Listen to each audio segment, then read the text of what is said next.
When the offspring of major political dynasties step into the public eye, they face an intense level of scrutiny. Take Barron Trump.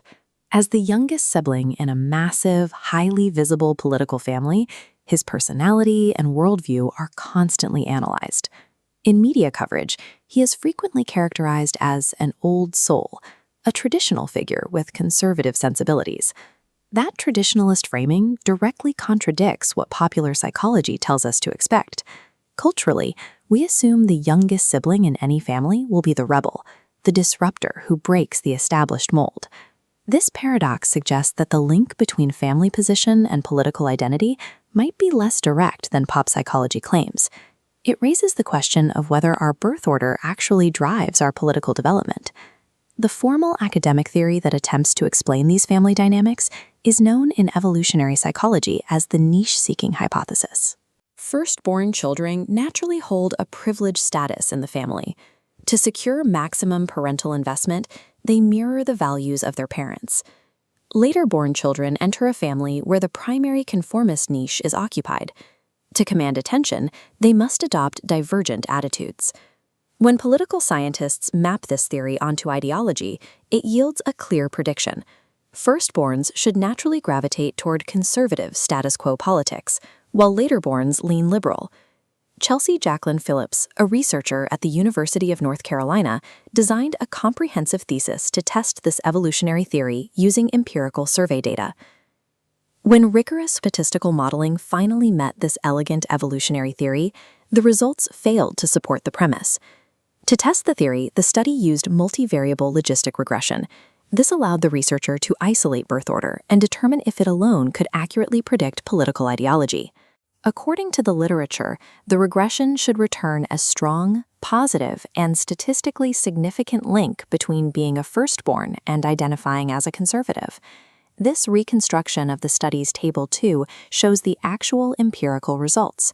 The coefficient for firstborns being conservative is statistically insignificant. The model should also confirm the hypothesis that later-born children are significantly more likely to identify as politically liberal. Here, the chart transitions to the Table 3 dataset. The later-born variable is insignificant, pointing mathematically in the wrong direction. In this dataset, the absolute baseline assumption of evolutionary niche-seeking, that birth order dictates a fixed political leaning, finds no mathematical support. The researcher then pivoted to a revised hypothesis. What if ideology is not a fixed biological absolute, but rather a relative mimicry of the parent's specific beliefs?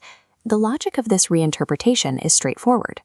To secure evolutionary investment, a firstborn will mimic whatever the parent believes, whether that is liberal or conservative. A laterborn, finding that ideological niche taken, will automatically adopt the opposite ideology of their older sibling to differentiate themselves.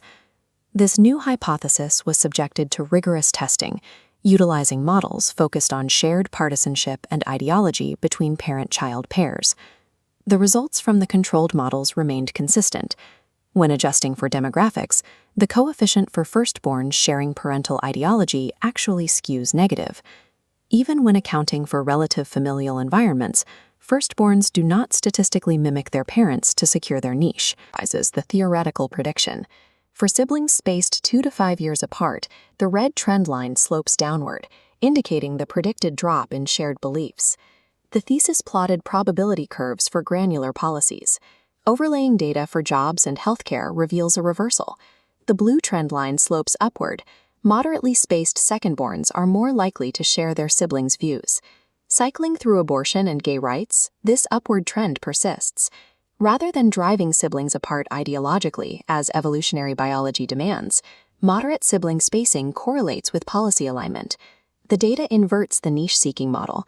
This creates a methodological puzzle. The evolutionary model and the statistical results are moving in opposite directions. The answer lies in a staggering anomaly, buried in the raw, uncontrolled survey data. 80% of respondents reported sharing the exact partisanship of their parents.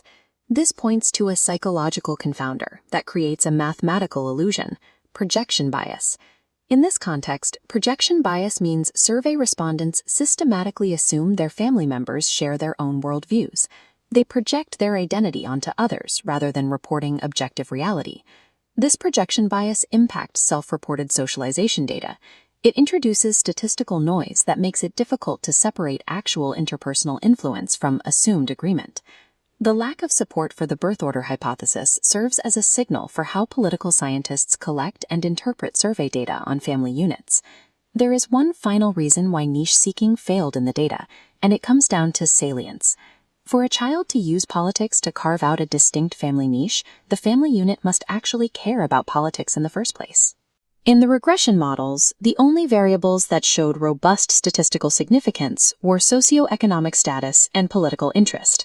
This empirical reality is different from the narratives of highly salient political families, like the Trumps, where politics is the primary family business.